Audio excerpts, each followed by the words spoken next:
Turn everything off. You still miss the doorbell.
But it's because like y'all friends, so The next, yes.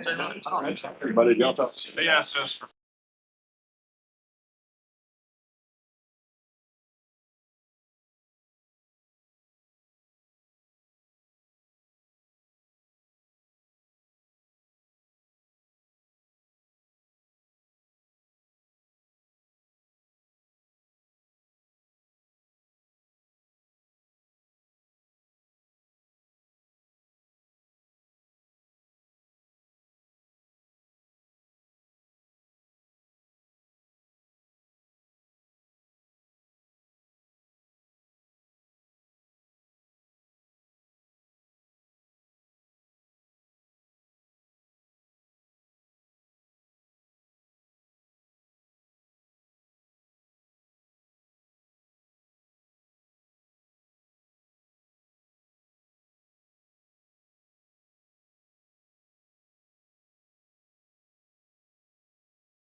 commissions to be a voice for people who have criminal records. I believe in 2011, that was the first Second Chance Lobby Day that Second Chance Alliance put together, and successfully advocated for certificates of relief to be implemented in North Carolina. Continue that statewide legislative advocacy as well as local advocacy, advocating for policies like ban the box in local jurisdictions. Then fast forward to 2017, and that was when the waiting time for expungements were reduced through some legislative advocacy led by the North Carolina Second Chance Alliance. And then ultimately, as we will talk a little bit more about, the 2019 Second Chance Act. And so simultaneously, while doing this legislative advocacy, local policy advocacy, the Second Chance Alliance hosts expungement clinics. The Second Chance Alliance does community education and community organizing to help people with criminal records be a part of this larger organization, to be the voice of their own change and to try to have a second chance, get opportunities, get jobs, get housing, get opportunities to better themselves. We have done driver's license restoration clinics. We support local reentry councils, and all of our work is centered around addressing the collateral consequences of a criminal record.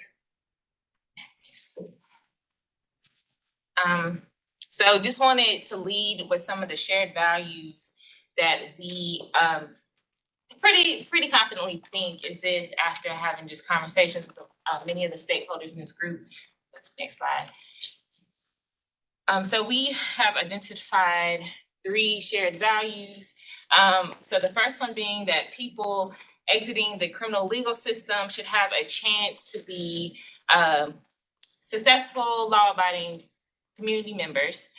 That we want to ensure that as people are exiting, that they can avoid as many collateral consequences of past criminal record as possible, but we are not trying to ensure that people can avoid the penalties of future criminal offenses. And then the last one is that under the current law, that as many people as possible who are eligible to expunge their record should be able to do so and have access to that relief.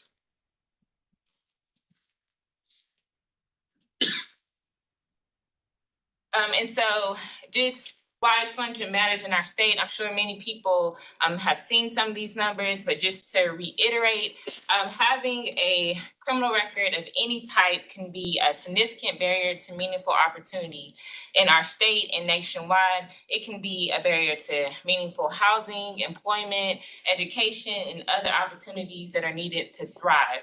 And in North Carolina, there are nearly 1.6 or 2 million, depending on which study you look at, North Carolinians who face this reality every day. And that's 1 in 4 North Carolinians. So that's a significant amount of people. And unsurprisingly, this impacts low-income families and people of color disproportionately. And so it's needless to say that having a criminal record expungement can be a lifeline for many of the residents in our state. Just looking at one of the studies that we know of from 2018, after receiving a criminal record expungement, all the participants in that study were able to increase their income or their wages about 25%. So that's a significant impact on a household. We also know that having a criminal record expungement can significantly reduce the likelihood that someone would recidivate.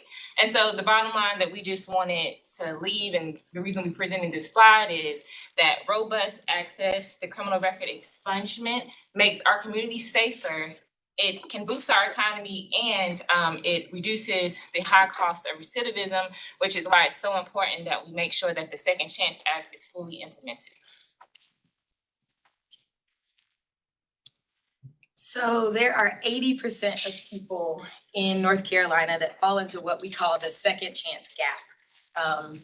I am really used to doing like community interactive conversations. I was about to say, so who knows what the second chance gap is? But I'll just go ahead and tell you. So these are individuals that are eligible for expunction, but just don't have access, have not actually been able to get them. Laura mentioned prior to work at the Justice Center and Forward Justice, we were part of the Clean Slate Project, doing community clean slate clinics across the state.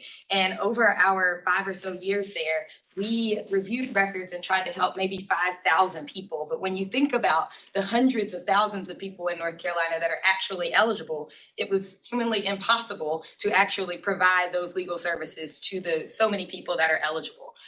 So when you rely on those petition-based expungements, you're going to leave about 80% of the people that are actually eligible for expungement out of the relief that they are eligible for. And so that tells us that in North Carolina, most of the people that are eligible for expungement can't access it. And sometimes that's because, one, they don't know what an expungement is. They may not know how to receive an expungement. Diana will talk a little bit later about the process being so difficult for a person to do that pro se without the help of an attorney. And finally, attorneys are expensive. And when you have a criminal record, it is extremely difficult, if not impossible, to receive a job, to get an employment, to get a callback. And so if you don't have a job and you're trying to get a job, but you need to hire an attorney and pay thousands of dollars to clean your record, then you're kind of stuck between a rock and a hard place. And so full and successful implementation of the automated expunction is necessary to close this second chance gap.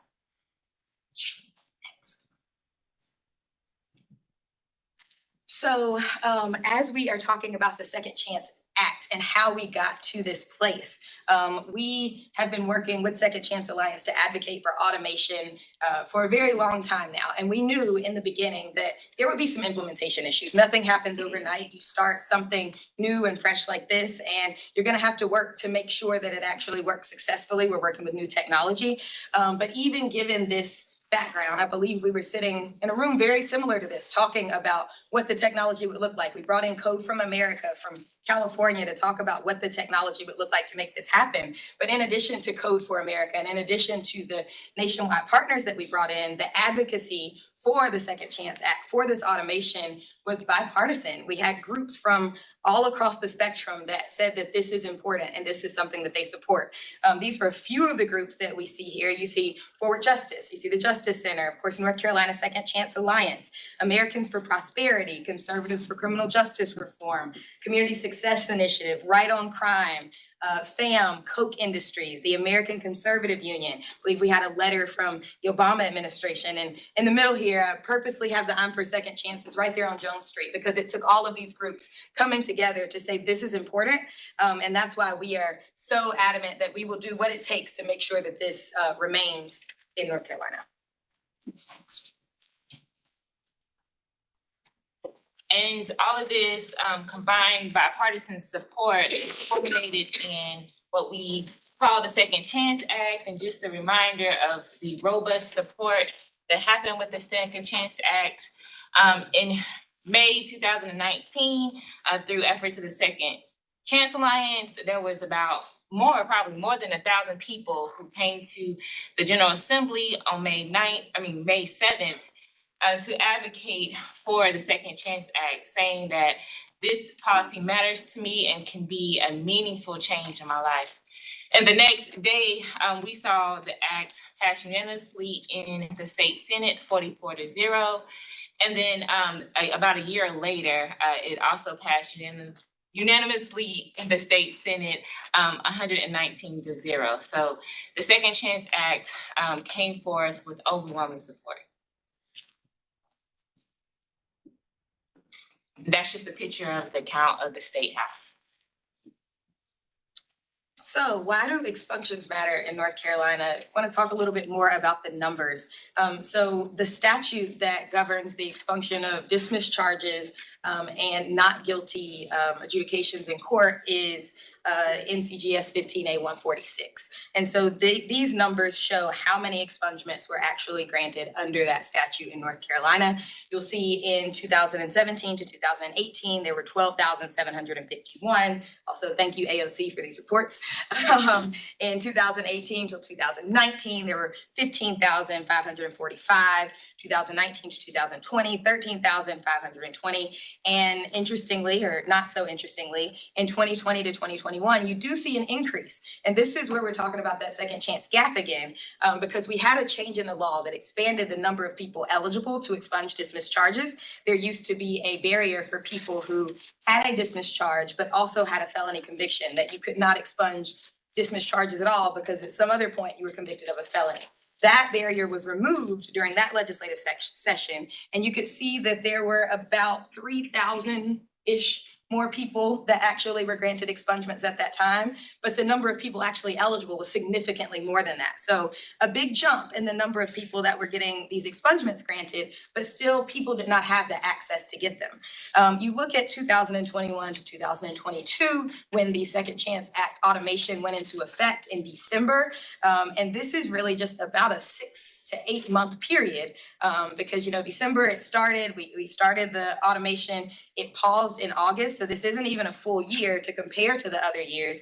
And you have 26,870. And so when you're looking at, wait a minute, I'm sorry, 395,055. And so when you're looking at the numbers, it's 4.5 times the total number of expungements without that 146 statute from the 2017-2018 year.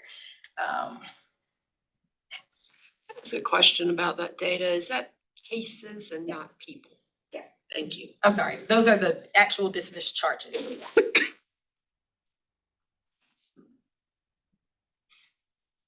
Oh, that's me. So we talked a little bit about this, but expunctions typically take a good amount of time to be processed. So you have a person that may go to an attorney to, get they retain that attorney to represent them.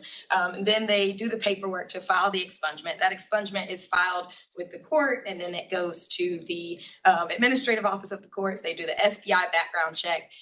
It comes back to the court. Generally, a judge then has to sign it, and then those clerks, correct me if I'm wrong, clerks, then send that off to the necessary agencies to remove it. Some of those processes were eliminated with the Second Chance Act so that all of those processes don't have to happen. However, it can generally take months to be completed with this petition process. So in just 6 months, automation under 146 generated that 395,000 expunctions, which was 4.5 times more expunctions than the total number. And we got that report from AOC. I think everyone in the room received it, if you'd like to look at those numbers.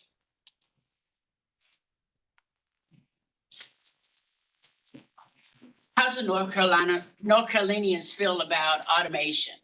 The expungement process was overwhelming without the help of an attorney.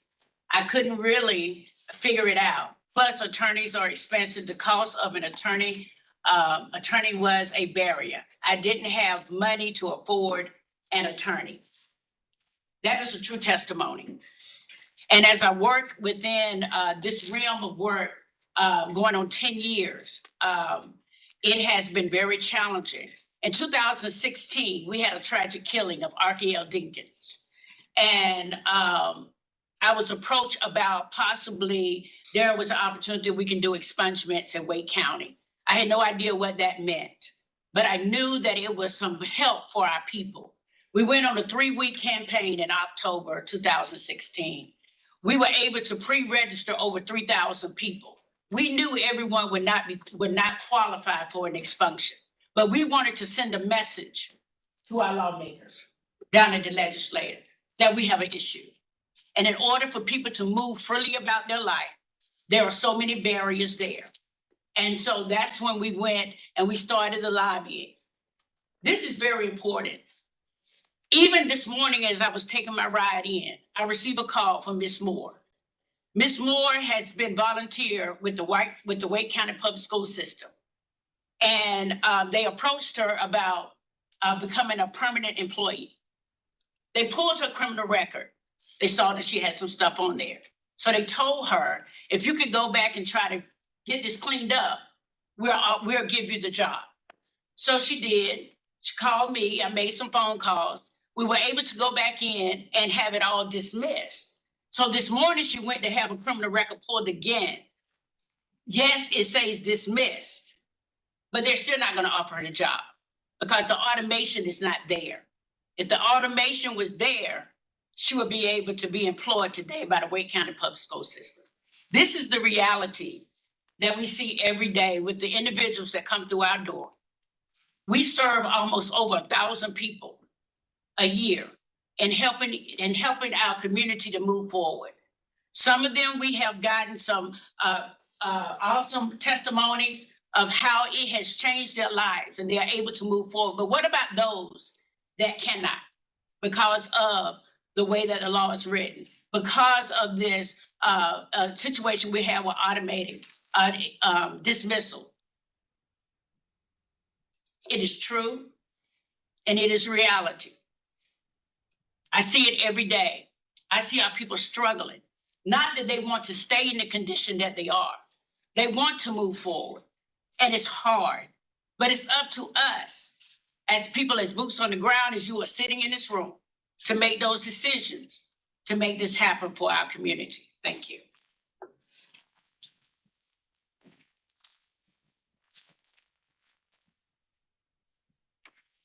So I'm going to spend just a little bit of time talking about some success stories about automation.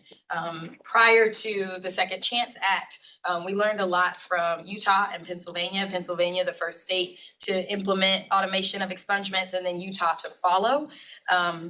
We've spoken with advocates in both of those states. We've spoken with even the AOC, I think in Pennsylvania, just to talk about what that process looks like. Because just like us, you have a bill, it's written into law, you try to implement it, and you're gonna have some issues. It's something new. Lots of states are dealing with different systems of technology. And so learning from some of the states that have done it before is something that we do as advocates. We attended a National Clean Slate convening in Detroit this year, Laura and I, and there were states across the country that were trying to learn from Utah, from Pennsylvania, from even what we were doing to understand how we can implement this and make Clean Slate the norm and not the exception. So in Utah, they had House Bill 431, and in Utah, it is not just for dismissals, it's actually for misdemeanor convictions as well. You have to remain conviction-free 5 to 7 years. I won't go into detail about their law. If you guys really want to read about it, I'm gonna send around these slides so you can have it. However, the main thing is the law was supposed to go into effect and they had implementation issues. But as of February of this year, they've completely fixed that. And so the thing that we want to highlight is that justice delayed doesn't mean justice denied. And so we want to do everything in our power to support, to connect you with people in these other states, in Utah, in Pennsylvania, to ensure that we can have this happen here in North Carolina as well. You can go to the next slide. You can see that more than 1 in 4 people in Utah have some type of criminal record. These numbers are consistent across the country. Also bipartisan support in Utah. The purpose of this is to show you how this is parallel to what's happening here in North Carolina, how there were hurdles in Utah, but they made it happen, and I think that we can too. If you go to the next slide. We also want to talk about Pennsylvania, and Pennsylvania, like North Carolina, had an expunction statute before that disposed of records. They had then implemented what they call a sealing system, right? And so now they have a process where you can file a petition-based expungement and your record is actually disposed of, as we do here in North Carolina. But through their automation process, those records are actually sealed and not disposed of, so that you can come back and get those. If you'd like to, you can access them, the clerks can access them, but they're not disposed of. And so that's one of the things Laura's going to talk about in just a second as we're thinking about ideas and how we can make this happen here. The thing about Pennsylvania is if your record is expunged through automation and that record still exists, if you think about our ACES system now, when the clerk would look it up, there'd be a big red flag that pops up. No, this is expunged. So you know, we don't print this out. We don't give this to people. We don't send this out. If you file for an expungement through a petition, that file is thrown in the trash, what we've been talking about, what we've been used to. However, if you get that automated expungement and say you need to apply for a federal job, for example, that sealing isn't really going to do much. So you can file a petition-based expungement to completely dispose of it if that is what you need. So I will pass to Laura to talk a little bit about what our proposals are, but would love to say that we recently had a meeting with the AOC of Pennsylvania on this specifically, knowing that we're having these technological issues, and they're more than willing to speak to the folks here in our AOC or whoever's necessary, just to figure out how we can make it work here as well. Next, sorry. So just want to end the presentation with some of the ideas that we have based on the conversations that we've had and research that we've done about how to think about resolving some of the current implementation concerns So the first set of recommendations that we have would be to keep the file and limit access to those who are statutorily approved and have access to the records. And so, for example, if we think about maybe giving access to the clerks and to the district attorneys, that would be who had the statutorily access to those files. And then we suggest destroying the physical files according to the regular maintenance rules that are required for all other files. We also suggest giving local clerks the ability to give individuals and their attorneys of record a copy of the entire expunged file upon request. And then the last recommendation in that set would just be to put in safeguards to ensure that third-party companies are not able to access those limited access or restricted files. And then also putting in the extra safeguards to make sure that those third-party companies who, for whatever reason, had access to those records before have to remove or destroy the records of those restricted charges within seven days of receiving notice that the file has been restricted or expunged. Next. All right, and I touched on this, I get ahead of myself sometimes, but we've talked about sealing or limited access versus expunction. And just to be clear as to what that means and what we've seen that mean in other states, when we're talking about expunction, we're talking about deleting, destroying that entire record of charges or convictions as if it absolutely never happened. But when we're talking about limited access, that is just removing that criminal record from public view. That would mean that the clerks would still have access to it. That would mean that the DAs would still have access to it. And so there's an ability that we can adapt the existing tools to allow for that limited access so that the criminal records are removed through the operation of law. And as I mentioned with Pennsylvania, those limited access or that sealing process is not recognized by the FBI, for example. And so that would be explained to community members that when these things are done in an automated way, you may have to go further in order to get a full destruction of that record. However, the impact that this has through the testimonies, as you saw in both Utah and Pennsylvania, is enormous. And then just because we're advocates, we did recommendations in the alternative. So if we find that this first set of recommendations are not feasible, our alternative recommendations would be to just maintain the files for a longer period of time. We know that there's currently guidance from the AOC to hold physical files for 14 days. So working to codify that guidance, and then also suggest batching and doing the automatic expungement process less frequently than a daily rate. So we suggest either weekly or monthly. And then again, if we choose that alternative, we will couple that with providing safeguards to make sure that third-party companies are not given access to those restricted files, and that they'll be mandated to remove and destroy those files within 7 days of notice that has been restricted. Yeah, as far as the batching process, at least our last conversations with both Utah and Pennsylvania, they batch them on a monthly basis. So our recommendation is 14 days, but that monthly basis gives more time to address some of the concerns that we've heard have come up. Or maybe it could be 60 days, whatever would make sense to be able to allow the clerks to do what's necessary and that people would not be harmed by this process. Either way, when you look at people who've had dismissed charges for years, if it's a 60-day period, we believe that that would be better and more helpful to individuals if they're ultimately able to get that expunged. So how does that batching work? Like if there's March 1st, do you just wait 30 days? Correct. Or so every day something is being dismissed, it's just, Correct, it's pushing just these out held until the 36 end of the, days. correct. you're not waiting and batching everything in March at the end of the month. So if it's the 28th, it's just a few days. Correct, that is Okay. right. So it's still, Basically, it's a 30-day window. yeah, it's still a daily process. So yeah, it's still a Pushing daily it out. process, but it would be based on the day code and the case disposition. So that if you were to hold all of March and do it on April 1st, then March 31st cases would be disposed. So instead, do it every day and it's a rolling process. Yeah, that's just what I wanted to clarify. So like Pennsylvania, I believe, told us that they do theirs on the 15th of each month. And it would be just as you said, if it happens on the 16th of the month, then, I'm sorry. So So they would do like April 15th, you would do March 15th, right? Is that what you're saying? I believe so. Okay, I believe so. cause it almost sounded like they were like holding some and then doing a big chunk, And which we the can go cases back and kind of have clarify different. if this is something that we Time feel that periods. we may be interested in doing.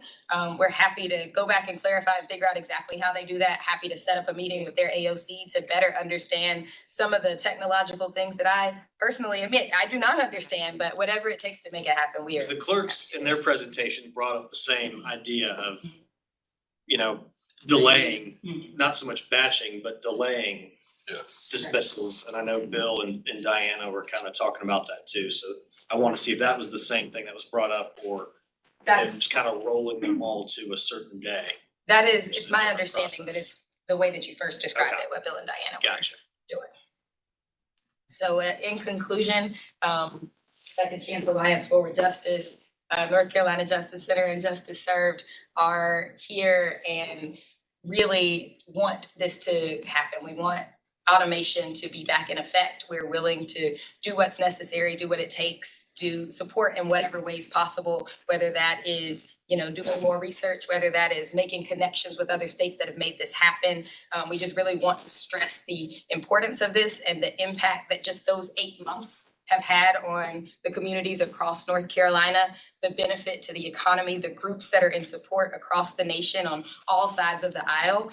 And we are looking forward to continuing to work with this group to see it become effective once again. Well, thank you all. Thank you. Any questions for this group? Do you happen to know, you mentioned that there were barriers, procedural barriers in Utah. Do you happen to know what those were? Are they similar to what we have here? I will say that a lot of the barriers that Utah faced, their implementation was supposed to take place in 2020. The world kind of shut down in 2020. And so that played a large role. When I spoke with our main contact there, she said that COVID played a large role in why they were having issues with implementation. I'm not exactly sure of the details of that. We talked more with Pennsylvania about the technological issues, and that's how we got to the batching and trying to fix those things. But I really think that just kind of the shift in the world impacted Utah, and that's kind of what was talked about more, just because it was a huge thing, but very similar stories. We've spoken with some individuals in Michigan who are trying to implement this right now, and we're hearing a lot of the same things. And so all we can say is if they can do it, we can do it. Thank you. Any other questions? Thank you all. Thank you. Thank you all.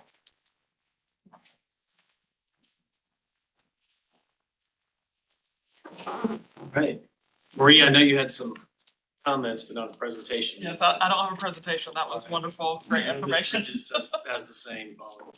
Yeah, I think for those of you that I haven't met before, Marie Evatt, I'm with the North Carolina Sheriff's Association. Our issues are really, I won't say they're small compared to everybody else's, but they're pretty narrowly focused. And that is, we want to make sure that we're releasing inmates in a timely manner. Obviously, there are large liability issues for sheriffs who don't do that, and sheriffs never want to purposely infringe on someone's constitutional rights.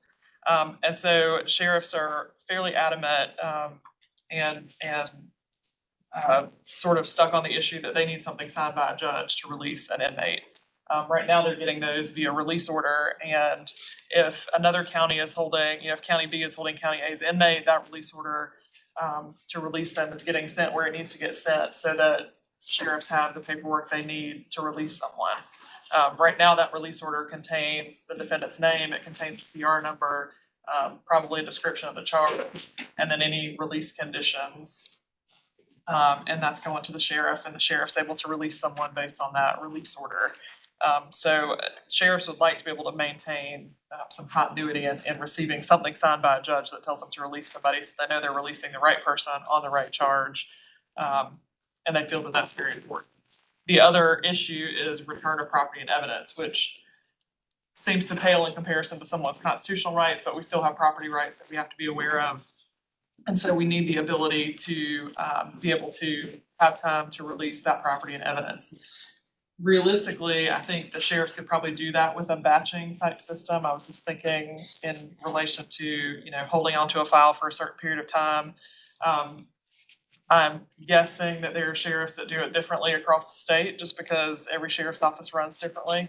But some sheriffs probably are doing it on a more consistent basis now than others, but that's probably just a matter of training, if that were to be the decision of the group to move forward in some type of batching process. Sheriffs would just have to get on board with periodically going through their evidence lockers and make sure things were getting disposed of. So those two are the big issues for us. The third thing is, we talked a little bit at the last meeting about access to any expunged or sealed files. Sheriffs don't need any more access than they have now under the current statute. They have pretty limited access to expunged records at this point. And we aren't asking for any more access than we already have. We just don't want to lose the access that we're currently allowed, which is basically allowed in the hiring process. And I don't want to speak for the commissions, but I don't think there's anybody from DOJ here. I don't think the commissions want to lose their access to expunged files for obvious reasons. They need to know about expunged records for folks that are applying for law enforcement positions. And they have those exceptions now built into the statute. So I would say those are the big issues for the sheriffs. And I feel confident in resolving all these other issues that we'll be able to resolve that as well. Thank you, ma'am. Ms. Bridges, did you have some comments for the? Yes, just brief comments. I don't have a presentation either, but I would just like to say, just to catch you up, and also, my name is Audrey Bridges. I'm one of the assistant directors with the SBI, and I oversee criminal information for the SBI. So back when we received this mandate and it was implemented, one of the issues we found is that our records are managed by computerized criminal history. It did not necessarily speak to AOC the way they had their files organized by case files. So we had arrest cycles. So a person would have several charges in one arrest cycle. So we could not just delete the whole case file. We had to find the one charge that qualified. We went to GDAC, they corrected that or fixed that for us. So now we're good to go. We're just on hold. So right now, I just appreciate the seat at the table because it would help us moving forward, the best plan for manpower and resources. And I say that because I'm curious to see what Utah and Pennsylvania are doing. If they have a comparable agency as the SBI that handles their computerized criminal histories, and what the impact of that mandate or their bills is to that unit specifically. Currently, the SBI has 4 people assigned to this unit with 1 supervisor. So the sooner I could get proposals to the desk of the director and he can handle it as he sees fit, the better. And I'm confident that we can get to a solution. I just would appreciate to keep this seat so that we can make an efficient use of our time and your time when you're meeting and you're discussing, because we ultimately have to hit delete. And we need to be able to do that in a timely manner, consistent with what you all are agreeing to. And so that's all I ask is if that's some information you could share with me, I could take it back to the director and to the team that manages this for the state. But other than that, I just appreciate the seat at the table, would like to continue to have it and be involved in your deliberations of how you move forward. Hey, ma'am. Yes, ma'am. I have one question, and I don't know if you know today, but what is the average time now between when someone files a petition for expungement and when it is actually removed from the system? I know, at least when I was clerk, it ranged anything from 6 months to 9 months before it kind of made it all the way through the process. Do you know, or I don't know can you find exact- out? I can find out. I want to say the last email update I received, maybe it was last month, they said they were working July's petitions or orders. Good. So maybe a couple months behind. It could be different though, and I'd have to get back with you, but I can certainly get an answer and send it to this group. And I think that's sped up over the past year or so. It has. I think so. And definitely on our side, it's sped up with our additional staff. Okay. Thank you. Mr. Commissioner, sorry to put you on the spot, but love to give you the opportunity to speak to DMV's issues if you have any comments. Well, we have more issues than folks will ever realize. But there are a number of projects we're working on that overlap with the concern expressed here.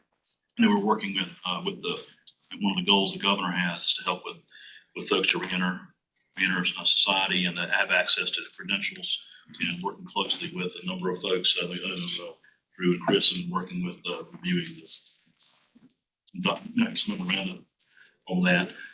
So we're anxious to be as helpful to resolutions that are proposed here, and anything that interacts with DMV, certainly would like to know about it. Now, Drew, would you like to address it? Good morning, everyone. I'm sorry I was tardy arriving. Right. I'm Drew Marsh. I'm the Senior Deputy Counsel at Department of Transportation, and in that role, I serve as in-house counsel to DMV and the Commissioner. The only thing I want to say is, and Chris, you can amplify this. Chris does, as you probably known him for a while, does litigation on behalf of DMV. But one of the issues we've had is that when there is an expunction, there are civil aspects of these driver license that sometimes when it's expunged, we don't have the record to apply the civil revocation. You have implied consent offenses, and that's a totally separate process from whatever is found in the courtroom about perhaps suppressing blood alcohol level. Well, simply by virtue of implied consent offense, you may be suspended, but when it comes time to apply it, the record's gone, and it kind of leaves a vacuum for us, and we're trying to work to rectify that gap. Chris, anything you say about that? I'm Chris Brooks. I'm with the AG's office and I help represent DMV. There's three things that I think have gone on. Number one, the kind of what Drew was talking about generally, I deal more with specifics. Basically, the first as y'all well know, is the FTAs. Someone gets charged, it's dismissed. DMV still got the FTA on the system, and we don't know that it's been dismissed and expunged. So that's something that really needs to be clarified. Second is two of them dealing with implied consent offenses. Number one is a DWI person gets arrested, they refuse to blow. Well, that starts a totally separate civil action. But if that DWI gets dismissed or implied consent charge gets dismissed, the civil part still goes on. And there's a bit of confusion between law enforcement. Well, the clerks and everyone else told me to trash everything, but I still have to proceed on the civil because you got your criminal charge taken care of, but there's still an underlying implied consent with your driver's license. And the second under that part is CDLs. The person gets arrested for a DWI, has a CDL, or they're committed in a commercial motor vehicle. They get that 30-day civil revocation, that charge gets dismissed. Well, there's still the civil disqualification of their license for 1 year. And, there's been some back and forth between everyone. Well, does that mean the civil revocation, the disqualification of the CDL comes off? Well, that's something that we need to make sure that the feds are okay with because, that charge has happened. The CDL has been disqualified and now you want to wipe everything out. So we're just going to make sure all that's clear. And just as far as the CDL part, make sure the feds are happy because the reason that 30-day civil revocation caused a disqualification is because the feds made DMV do it in 2015 or so. So we just want to make sure it's not considered masking by taking it off or it stays on. And I know there's some things that are civil, some things that are criminal with an arrest. We just want to make sure it's clear and well known so we can all do what we need to do to make sure the records are correct. And we've noted, even as recently as last week, that there's confusion between agencies and law enforcement, and which confuses the customers. We call customers because they think everything's wiped clean whenever we're still the regulatory role. And that causes some grief and frustration for the individual and their families. They thought everything was resolved. That's true. And even among their counsel. And judges. Yes. And judges too. I wasn't saying that. But yeah, just be able to plan it out and put in the statutes what's very specific and that would cover everybody. I love your blame it on the federal government.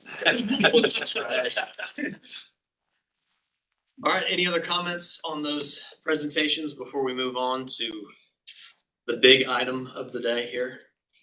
Proposed solutions. All right, well, Mr. Kaiser has kind of a brief presentation. After our last meeting and the discussion points and the recommendations that the groups had, I asked him to kind of put together just a general framework of ideas, just so we could kind of start fleshing out potential solutions, what works for this group, what needs to be refined. So just keep in mind, this is all very high level, just kind of a general framework. A lot of these actually play in well with the recommendations that the advocates just made. So I'm very heartened to see that we're kind of all following that path, but I'll go ahead and turn it over to Mr. Kaiser who can walk us through this. And that's the thumb drive that's gone. I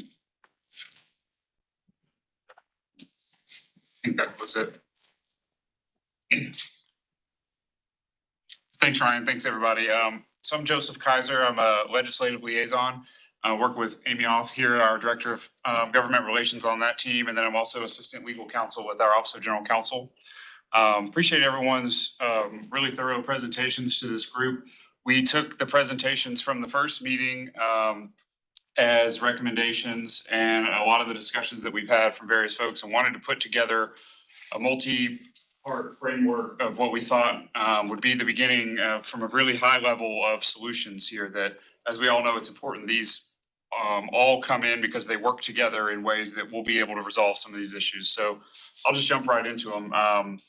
As we heard in this morning's presentation, a little bit longer time to the expunction from a case disposition is important. And other states have recognized that. And part of what's arisen from the problems in North Carolina is that we have expunged the files at 12:01 a.m. the following day. Part of the clerk's presentation recommended 6 months. Appreciate Clerk Mixon for doing that. I'm from Iredell County and appreciated your presentation and glad you're part of the group. And so we, they're the ones who are really dealing with this there in the courthouse day to day. And so we took that time period and made that the first pillar of what this will take. So an important note on that is that every day cases are being dismissed or found not guilty and they're accumulating during the pause, as we all know. So part of the questions that come up is when the pause ends, how will those accumulated cases be disposed of? And working with our technology teams at AOC, we understand that the requirement will be a uniform time to expunction standard. So in other words, we won't be able to expunge all of the accumulated cases the first day the pause ends and then go to a 6-month standard. We'll need to apply a 6-month standard to every case, whether accumulated during the pause or after the pause. So a case that's dismissed today, if the pause were to end this time next year, of course, would be immediate. But the 6-month time period will apply to any case based on its disposal, not whether it was in during the pause or not. So that was one that we wanted to note. Does anybody have any questions about that one before we kind of go through them all? I'm sorry, I did have a question. Are you suggesting that clerks could destroy before 6 months, that they have up to 6 months, or that it will not be destroyed any earlier than 6 months? Right. So this is referring specifically to the deletion of the electronic file. Right. This is saying that they would not be expunged, not necessarily the deletion, the expunction of the electronic file would not take place until 6 months minimum. They wouldn't be able to do it in the meantime. Right. So the second pillar kind of also dovetails from the first presentation of part of the issues that have arisen here is the complete destruction of the file, right? And so North Carolina General Statutes right now provides some access to court officials on the name of the defendant and the petition, right? So that we can address some of these issues. Today, that's accessed through an ACES tunnel that DAs use called CCISDA. But importantly, when the pilot counties go live on Odyssey, all expunction searches through that index that are today done through CCISDA will move to Odyssey. And that will be statewide, whether you're in a pilot county or whether you're not in a pilot county. Our DAs and ADAs will be accessing that system now all through Odyssey. And that's whether the case was expunged prior to the Second Chance Act, during it being live, post-pause, or whatever it is. All of the daily dispositions in Odyssey or non-live Odyssey counties will flow through Odyssey. So that's an important point because it really impacts our technological capability to provide access to those files while we are in a state of transition, right? So one of the complications for AOC and all this is that we'll have many counties still on legacy systems and many counties still on moving to the new system. And as you all know, court officials will be live for those pilot counties when it comes to inquiry. And they will also be live on the expunction node through Odyssey. So the idea behind number 2, right now, automatic expunctions are not included in what can be accessed, right? And so the General Assembly gave that authority for petition expunctions, which is a small number of expunctions as we saw in the graph. But the automatic expunctions are vastly larger volume. And so it makes sense to add those to 15A 151.5. So any questions about that? Or other thoughts? Yeah, so Joseph, this is this indexing issue that we've heard so much about over the course of the last year or so. We now understand that Odyssey system, once it goes live, will provide a method of statewide indexing, regardless of whether it's petition-based or a resumed automatic expunction, correct? Correct, if the General Assembly grants authority to access. Access to it. The technology is going to exist on day one of the Odyssey system rollout. Because right now in ACES, when it's expunged, it's just gone. Right. It's not in there with a flag saying this has been expunged, that case is gone. So unless you're a clerk with, personal knowledge of that case, you don't know that it ever existed. And Odyssey, instead of those just disappearing, they're gonna move over to this secret expunction vault. So they'll still exist there. And so that's what could be used for indexing if the statutes are changed to give the proper access to DAs and then later on with clerks. And that repository, this new location for the repository, becomes what we refer to and what the statute refers to as that confidential file that AOC is authorized to maintain. That's right. So currently in ACES, you don't see a flag when you look this up. You see nothing. It's not there at all, right? Okay, we can move to the next slide where we've got the other two kind of parts of this framework. So again, and jumping off the presentation this morning, another big issue that's arisen for former defendants and for court officials here is that the case file is physically destroyed as well. So this number 3 would add that statutory authority to keep the case files of both automatic and petition-based expunction. And again, the subnote here is that keeping in mind we'll be in 2 different camps as a state of live on the new integrated case management system and live in ACES. So the thought for keeping case files in a paper-based environment is we want to provide as much flexibility to clerks of court as possible to pursue their favored preference rather than try to legislate top down or regulate top down in a manner of how that's to be kept, right? Whether it's a folder, a stamp, separate parts of the room, whatever it may be, we wanted to provide that flexibility. But for Odyssey Live counties, it will be, of course, digital already and be able to be accessed again once the pilot counties are live. And that's an important point because many of these solutions won't jump off until that point. Uniform digital access will be provided in Odyssey counties. So obviously that's a significant statutory reform in terms of what would need to be written into 15A. But one that we look forward to working with this group to kind of look at more specific language and wanted to keep this really high level. I know that the details are crucial in how that's eventually drafted.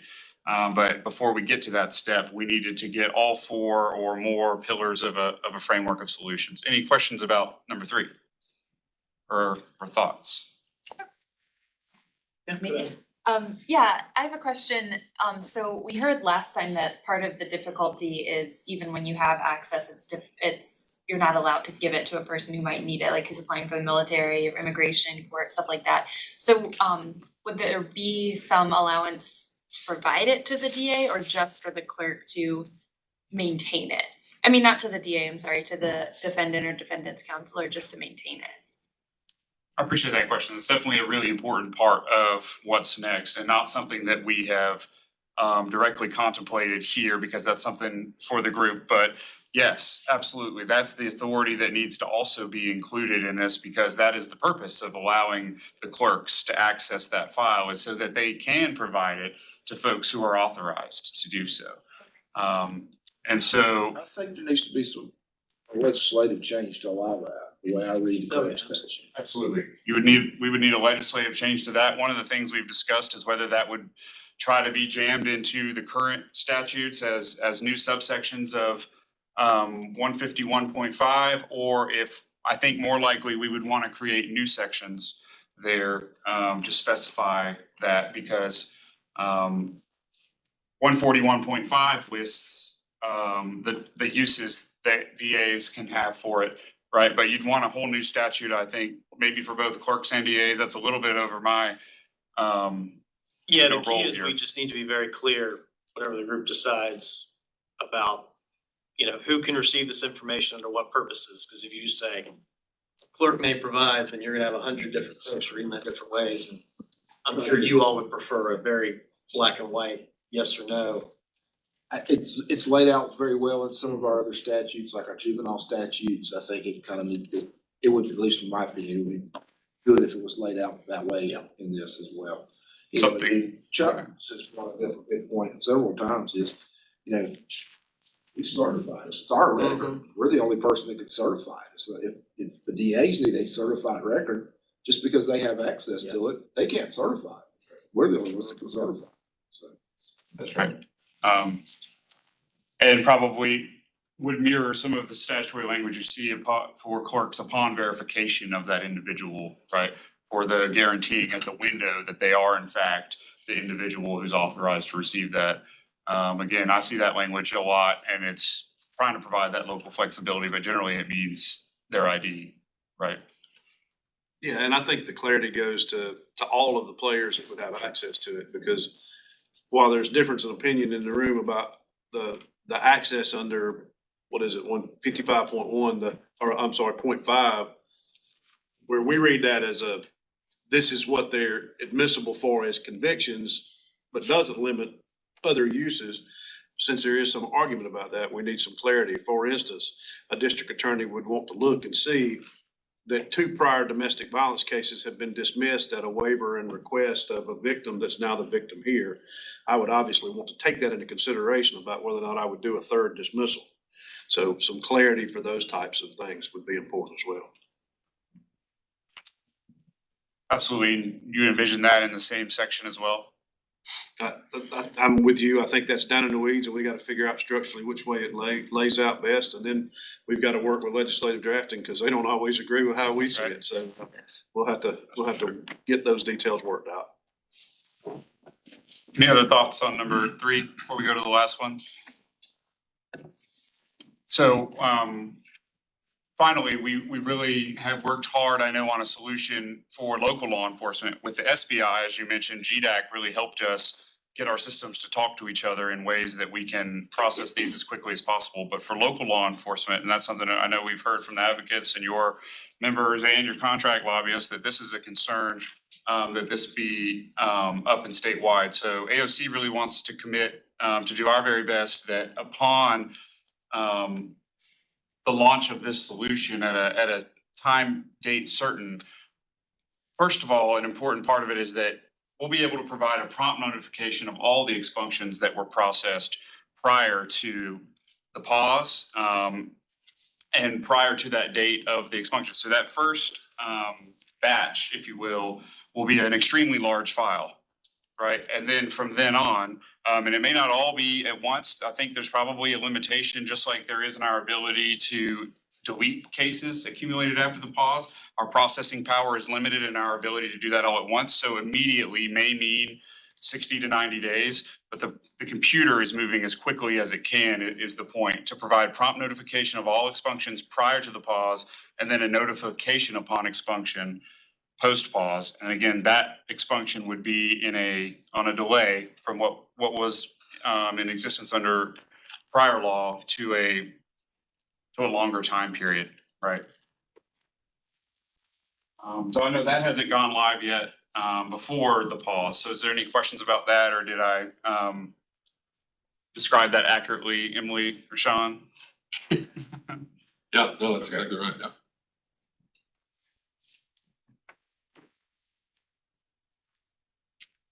Well, thank you, Joseph. At this point, I'll just open it up to any discussion on this framework or any other issues. We've need to discuss? It strikes me, and we started to talk about this a little bit last time, and I think we need to just think through all of the potential implications of it, but in essence, what we are moving away from a true expungement system to a sealing of records.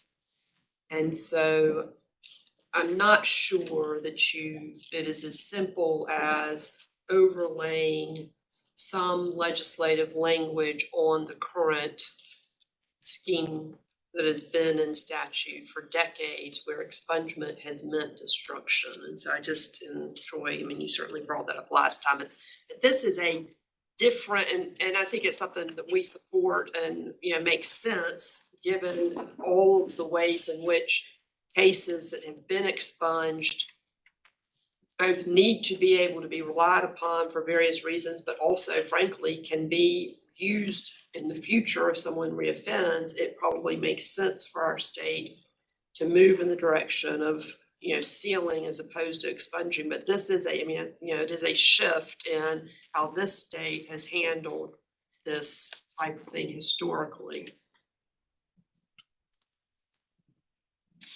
Just to comment on some thoughts that I've had after the information from Department of Motor Vehicles and the underlying civil processes going on. I feel fairly certain that the DAs are going to take a position that, for instance, the FTA, obviously, that should be automatically meant. Look, we've dismissed the underlying criminal charges. Anything associated with the failure to appear should go away instantly. We're probably not going to feel the same way about the refusal provisions that have gone with DWIs. We definitely see that as two different paths. We see a driver making a conscious decision not to take the state test, and in fact, they do that with an understanding of the impact it'll have on their driver's license, regardless of the result of the conviction. And we would be very hesitant or very reluctant to see a change in that policy, because that's a huge policy shift.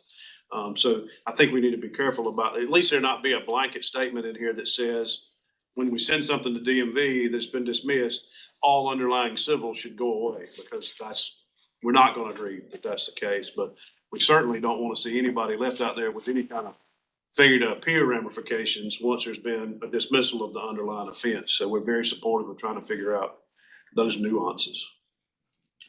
And the problem with that has just been to communicate it. Yeah, And sure. now DMV is having to contact the clerks and they can't find the file, so And then for it's 8 sitting months, there out were no there. files. Yeah, and DMV has been wanting to get rid of it, but they just don't know a way to process it, to do that.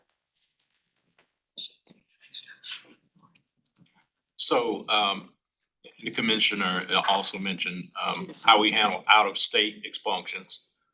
Because those have implications as well as convictions for how those convictions are applied to your North Carolina driver privilege. Some things, depending on speed or if it's alcohol related, will affect your North Carolina privilege, some won't. So we have that too. But one thing that struck me about Ms. Freeman's comment is that, that's a big philosophical chasm that may have to be bridged with respect to moving from a true expunction system to something else, especially when it concerns use of that expunged conviction for future prosecutions. And it just strikes me that there's probably gonna be somewhat of a battle on Jones Street about that philosophical change. Just something to think about. That may present a few more obstacles than the practicalities of what we're trying to cover here.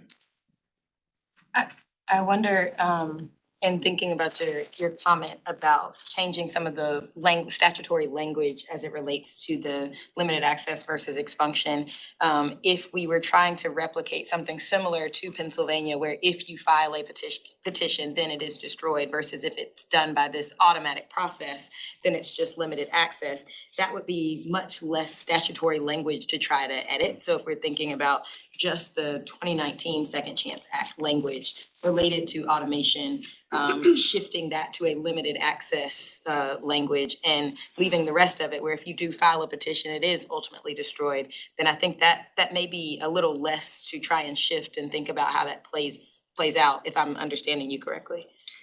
I think from a pure statutory framework, potentially, I think from a practical matter, though, that the complexity of that system concerns me.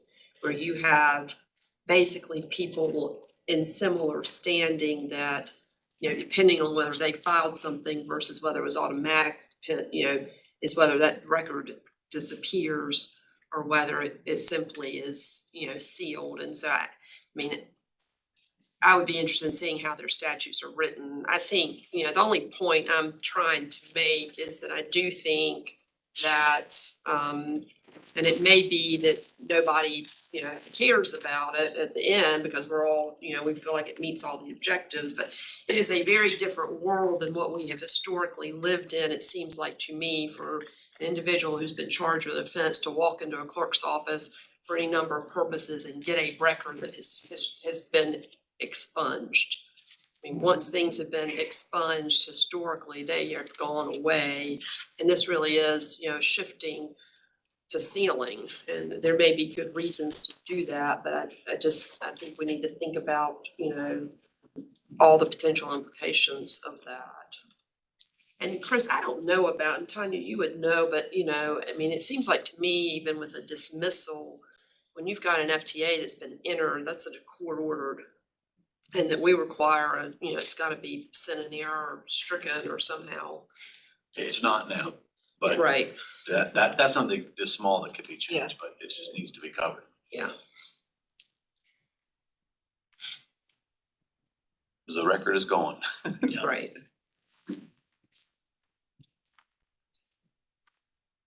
That's just what I'm wondering, is this just a review of this specific statute or all of them with expunctions? What you said, Lauren, that's what I'm trying to figure out, is it? Well, I think it was originally supposed to be just this. I think I disagree there. Okay. The language in the pause statutes clearly applies to all expunged records. Because there's other issues other than just the automatic expunctions.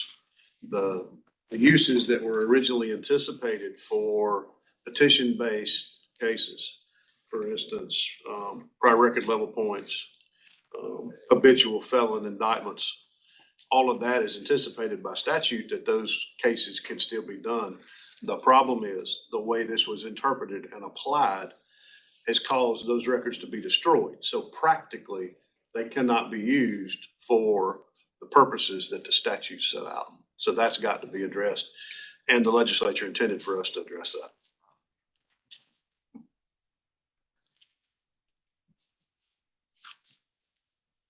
So would that be a core thing for the group to look at, whether it's just this part? I mean, I agree with both of y'all are saying, but that's just my question. Are we looking at everything, all the expunction parts, or just this one? Because I think that changes the conversation a lot as to what's happening.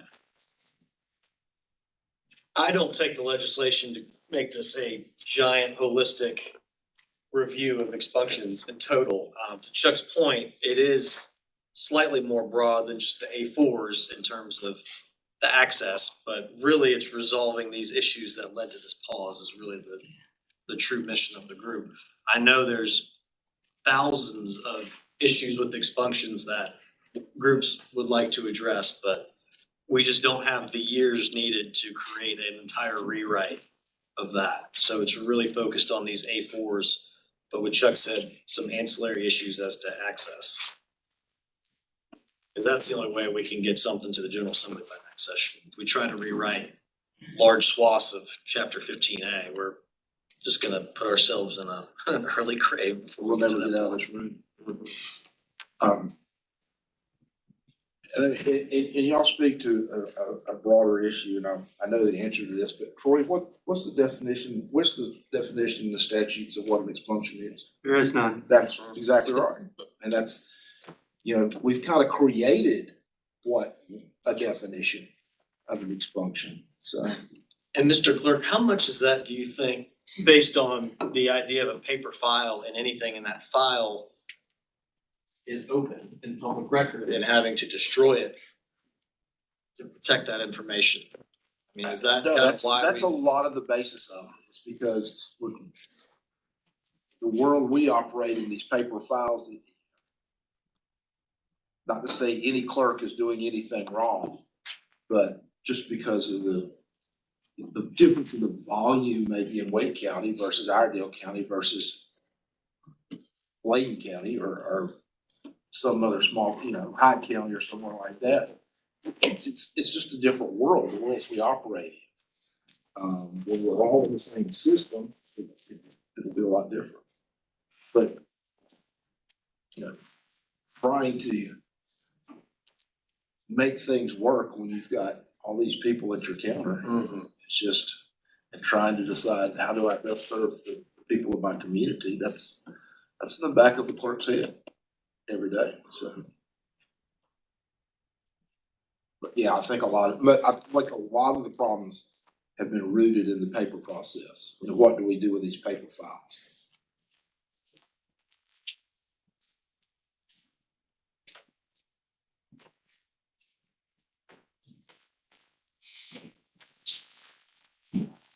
Any other thoughts? This is the time to workshop any of these ideas. I would be curious whether there is consensus around the 6 months. I mean, it seems like to me, that's probably the discussion point. I mean, these other things, to some extent, I think are fairly easily agreed to. And I know that came up last meeting. I know Diana was here. Oh, there you are, sorry. And I know you and Bill said you'd kind of think about that, obviously we're gonna tie you down to a position. Is there any more discussion on that 6 months? I know in your presentation, you mentioned something closer to 120 days, but it looks like in Utah, it's 5 years, so. We were just chatting, the 6 months number, and I actually had to hop off the stream early on the last streaming of this meeting. But how do we get to 6 months? Because realistically, as an alliance, we went back and we think that's a very long time, right? Obviously, it's better than nothing, but how do we get to that calculation? Is it possible to make it a shorter period? I knew you were gonna look at me. I mean, I can tell you my policy. Yeah. That's the thing. And a lot of this may again be rooted in the paper world that we're operating in right now. But bond forfeitures do take a long time to work themselves through. And as I kind of mentioned, you may hurt an innocent third party who put up $5,000 cash. And I don't want to sheet $5,000 cash to the state treasurer if I can return it to someone's grandmother who put up their bond money. So that right now is that one piece. There's a lot of other pieces, attorney fee applications and things like that that have to be processed. That, if we destroy a file after 14 days, we don't get a fee out for, sometimes it is 6 months. But if attorneys knew that their fiats weren't going to be signed off on, then, we can make that happen, I think. But the bond forfeitures do take a while. And Mr. Girding brought up a big point about appellate appointments and how those can take. Right, I mean, typically we get the appellate appointment within a month or two, but there are times when, I've got one just came in from last year. Human error happens, and if files have been destroyed or we don't have access to it, then we're left without enough information on appeal. And so, I mean, an example would be somebody's charged with first-degree murder. That's the lead file. That's got all the motions, everything in it. They're found not guilty of that, but they're convicted of possession of a firearm by a felon. There's still issues that can be raised on appeal with regard to that conviction. It seems like it also puts an extra burden on the clerks to have to move everything from the lead file into the sub file if they have separate file numbers. So it's helpful for us if there is some period of time. I don't necessarily have an opinion whether it's 4 months or 6 months from our perspective. But the other piece of that, I'm sorry, before I finish is, access, and we've seen slides and talked about prosecutor access or clerk access or a client walking up and presenting their ID and getting access to their file, but a challenge we face is dealing with 100 different counties and 100 different clerk's offices and trying to get files basically through correspondence, email and phone calls, and not physically going to the clerk's office and presenting ourselves, is to be able to say, I'm the assigned appellate attorney, can I get a copy of the file? Here's my appointment. And then the clerk's office having authority under a statute to be able to give that to us as the appellate attorney, even though it's been sealed or expunged or whatever we call it. So it does seem like whatever we come up with needs to have some way for the appointed attorney or the retained attorney to be able to present themselves and say, I'm the attorney of record. Can I have a copy of my client's sealed or expunged file, even if it's 8 months later? It's a good point. If 6 months is the time frame, could there potentially be an option to expunge something quicker if you wanted to do that, for instance? Files a petition. Right, if you filed a petition, for instance, like right now, I've got several clients who charges dismissed, I'm filing those petitions, they're coming back in like 2 weeks, and that's very helpful for them. A lot of them are traveling out the country, they need to get visas, those records need to go away very quickly so they can move on with their life. And there's definitely times though too, where I have another client who charge was dismissed, but we can't expunge it yet because he wants to get his firearm back. So we need that petition process to take place first before the file number goes away. So there's kind of different scenarios for all different cases. And if there's an option to do it quicker for some people, maybe that's kind of another layer to throw into the mix. Yeah, I don't see why that option wouldn't be preserved, but do you all see any procedural issues with that? I mean, if somebody's gonna pick that file up and look at it and say, oh wait, there's an outstanding bond forfeiture, then. And one thing I would add too is I think probably some of the DMV issues that we talked about today do take a while, especially if it's an out-of-state person, because they may not know they've got a problem in their home state for 2 or 3 months. Then they get a letter in the mail. We send it to y'all send it to Nevada sends it to them. Government don't work. Ms. Brewer's comment just reminded me of the kind of automation versus petition system in Pennsylvania. So I'm gonna look into those statutes and Okay. talk to the advocates again, and I can send that information back to you all. But just to clarify, the 6 months that we're talking about, it sounds like that's only really necessary with this paper destruction system. If we are shifting to limited access, then the 6 months wouldn't be necessary because that access would still be available for these specific purposes that could be written out in a statute. Am I understanding that correctly? I think it's something that could be revisited once all the counties are online on Odyssey, because at that point, there's not a paper file, it's all in that expunction vault. I would point out though that the faster you make it, the more parties you have to give statutory access to the record in order for them to carry out all of these ancillary functions that relate to the disposition of the proceeding. So the trade-off you will make is the longer it takes, the fewer people get to come in years later and dig through the file. The faster you move, the bigger the list, and therefore the bigger risk of exposure. Somebody who either doesn't understand or, violates perhaps an obligation to keep the record confidential. More people you give access, the more risk of exposure. And I think some of the issues don't go away just by making it an electronic file, right? Like your bond forfeitures are not gonna get quicker, unless I'm misunderstanding your point. Bond forfeitures aren't gonna go quicker just because it's an electronic file versus a paper file, right? Am I missing that? No, well, not being in Odyssey, Pollock County, I really can't give you a good answer on that. But I would imagine the answer is right. And I think the same, DA's offices across the state, sheriff's offices across the state dispose of property and evidence differently.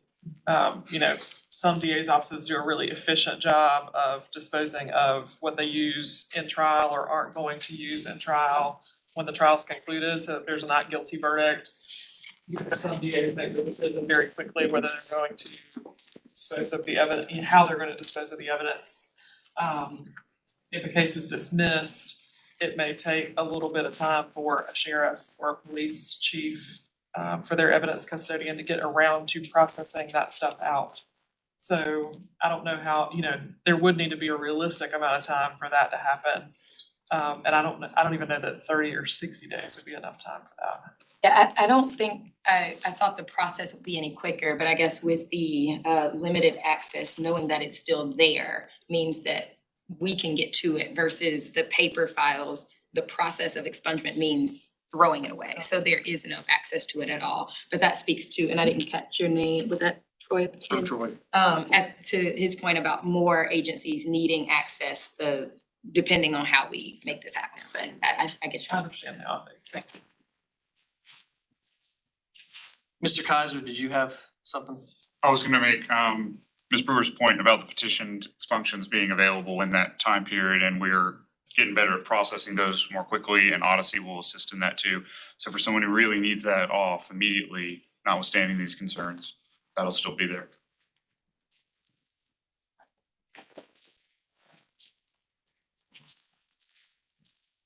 Well, any other comments or suggestions, questions? All right, well, moving forward, since we are getting closer to not just the holidays, but the legislative session, it's kind of my thought that this would be our last in-person meeting. If we do need a WebEx or something, that's certainly something we can work on, but I think our focus now needs to be on delivering the proposal to the General Assembly that would be incorporated in the final report. And I'm open to any thoughts on the mechanics of effectuating that. One thought would be to appoint a small group to start working on a draft, or AOC could take the lead on putting together that framework and circulating it. What are everybody's thoughts on how to best handle that? I nominate you, Ryan. Now, I really see AOC as kind of being the nexus of the wheel that drives all of these other integrated pieces, so it just seems to make more logical sense that it comes. That's my personal. I would agree with that. You seem to be the center force. Okay. Don't forget, I got your cell phone. And if there's support needed on behalf of Justice Center and Forward Justice, we're happy to be a part of a small group if that is helpful. All right, so it sounds like the idea is for the AOC, or at least all the judicial branch folks, to kind of work on a first draft and circulate that for comments. Is that acceptable to everybody? Sure. Okay, we'll work on that and definitely try to get at least a first draft out before Thanksgiving. So I know our goal is, as Chuck and I discussed, to have this ready to go in January to start prepping the General Assembly. That way we're ahead of the game before session. So work on that. Any other comments or questions from anybody? The government meeting that's actually gonna end early. I'm surprised and very impressed with how much.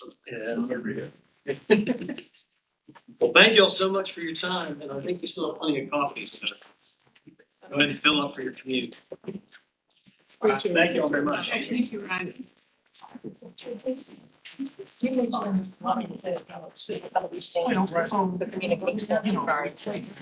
States. Federal government extended to live today. Yeah. And this Yes, I heard. Not